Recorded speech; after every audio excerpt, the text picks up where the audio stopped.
Laurel Lindell Road in Claremont County, Ohio. On June 15th, 2023, residents did not wake up that day expecting to witness possibly the most tragic event the city has ever seen. Except 32-year-old Chad Doerman. His actions that day shocked the community as 911 calls started to flood the phone lines, including ones from the mother of the children, along with the motorist who saw Doerman's daughter run away, screaming that her father is killing everyone. Can you tell how many people have been shot? I think 2 children. Okay. All right. What was that your I've name, seen. sir? There's a girl running down the street saying that her stepfather is killing everyone in her family. And what did the female say to you? And she says that her stepfather is killing everybody in her house. I did. I'm on the phone with them right now. Did she say how or what was happening? I asked her to get in the car with me, and she said she couldn't leave her family. These calls led authorities to the home of Doerman, where he was sitting on the porch with a rifle by his side with his 3 boys, ages 3, 4, and 7, lying dead outside in front of him. Based on court documents, Doerman came home early from work and asked his 3 sons to take a nap with him in the master bedroom. At some point after laying down with them, Doerman got up, then grabbed a rifle from the gun safe next to the bed and shot one son twice.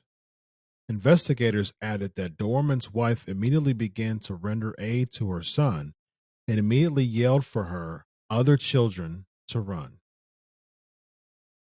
Doerman's stepdaughter witnessed the shooting after stepping into the room from watching television in the family room and proceeded to run out the back of the home and chased after her brother, who was already running toward a field.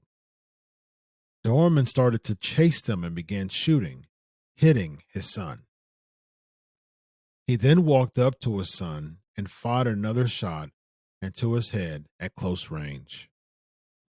Doerman's stepdaughter then tried to run away from the property with his younger son, but Doerman caught up with them and demanded that she put Chase down. He attempted to shoot Chase in the head, but the gun did not fire.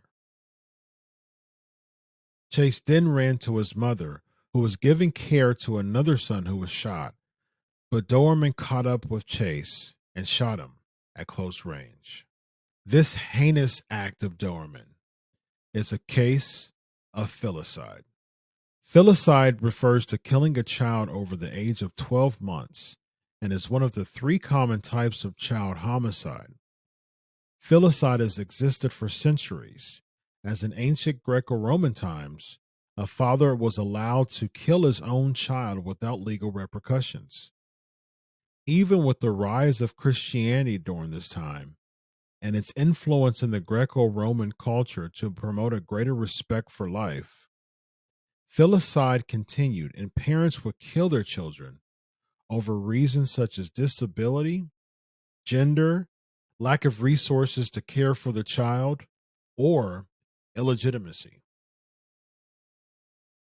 This practice of killing a child lasted in Europe until laws were established by countries to make filicide punishable by death, starting in the 16th and 17th centuries, until the Infanticide Acts of 1922 and 1938 in England outlawed the death penalty as punishment for maternal infanticide and made the punishment similar to that of manslaughter.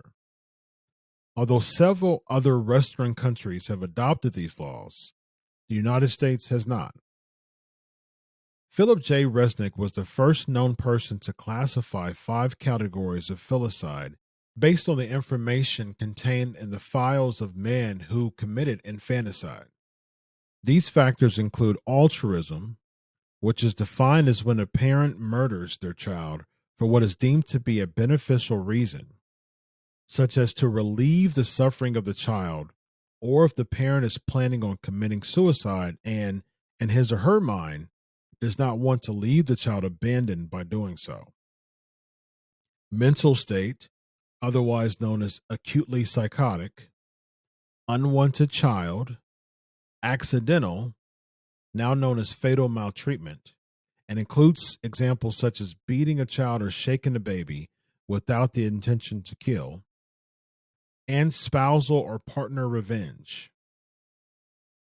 Strikingly, research also shows a motive of paternal filicide being the father's interpretation of the child's behavior, particularly if the child favored the mother over him.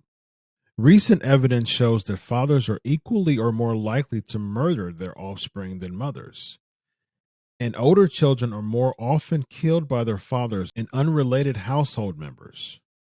Additionally, more men than women committed homicides in which the victims were their biological children rather than stepchildren. The murder of Doerman's 3 sons aligned with this research, as his stepdaughter was physically unharmed during the series of filicide killings. In addition, after Doerman shot and killed his 3 sons, he calmly watched his wife undergo life-saving measures to try to save their children while he was sitting on the porch. The fact that the 3 biological children were his targets of the crime and not the stepdaughter nor the wife, despite being present on the scene, correlates more with the spousal revenge motive of filicide based on the given categories. In discussions with law enforcement, Doerman made statements such as, "I did it. Take me to jail. I shouldn't have done that. I shouldn't have shot them." Despite this surface level of remorse, Doerman admitted that he had been thinking about killing his son since October, 8 months before the murders occurred. Doerman also stated that he hadn't been able to sleep for 3 or 4 days before the killings because it was so heavy on his mind. Studies show that affective and personality disorders, more than psychotic disorders, are the mental health influences of committing filicide. However, mental health influences do not count for the majority of paternal filicide cases, with some case studies showing as high as 40% of perpetrators having mental health problems. From a forensic standpoint, to be found legally insane, mental illness must cause Doerman not to know the wrongfulness of his crime. This will not apply to Doerman, as he was well aware of the crimes and even came home from work early that day with the intention to kill his sons, showing glaring signs of premeditation. What are your thoughts on the Chad Doerman case? Comment below. I'm Dr. Chris.